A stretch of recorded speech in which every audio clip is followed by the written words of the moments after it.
Hi friends, ஜியோகிராஃபிலேருந்து 10 question பார்க்கலாம். Friends, உங்களுக்கு யூஸ்ஃபுல்லாக இருந்தால் லைக் பண்ணுங்க. அடுத்த வீடியோ போட ஒரு மோட்டிவேஷனாக இருக்கும். ஃபர்ஸ்ட் கொஸ்டின், ஆப்பிரிக்க ஆறுகளின் தந்தை என்று அழைக்கப்படும் ஆறு எது? ஆன்சர் டி, நைல் நதி. நெக்ஸ்ட் கொஸ்டின், புவியின் அணிகலன் என்று அழைக்கப்படும் காடுகள் எது? ஆன்சர் டி, வெப்பமண்டல மழைக்காடுகள். நெக்ஸ்ட் கொஸ்டின், ஆப்பிரிக்காவின் வாழ்வாதார நதி என்று அழைக்கப்படும் நதி? ஆன்சர் ஏ, சாம்பசி நதி. நெக்ஸ்ட் கொஸ்டின், எகிப்தின் நன்கொடை என்று அழைக்கப்படும் நதி? ஆன்சர் டி, நைல் நதி. நெக்ஸ்ட் கொஸ்டின், ஆப்பிரிக்காவின் இரண்டாவது பெரிய நதி? ஆன்சர் சி, சையர் நதி. இந்த சையர் நதி 4700 மீட்டர் நீளம் கொண்டது. இந்த சையர் நதி ஹாங்கோ நதி என்றும் அழைக்கப்படுகிறது. நெக்ஸ்ட் கொஸ்டின், ஆஸ்திரேலிய கண்டம் கண்டுபிடிக்கப்பட்ட ஆண்டு?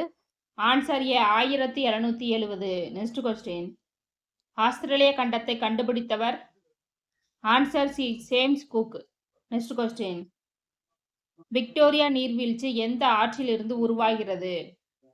ஆன்சர் ஏ, சாம்பசி நதி. நெக்ஸ்ட் கொஸ்டின், அயர்ஸ் பாறை எங்கு உள்ளது? Answer A, Australia.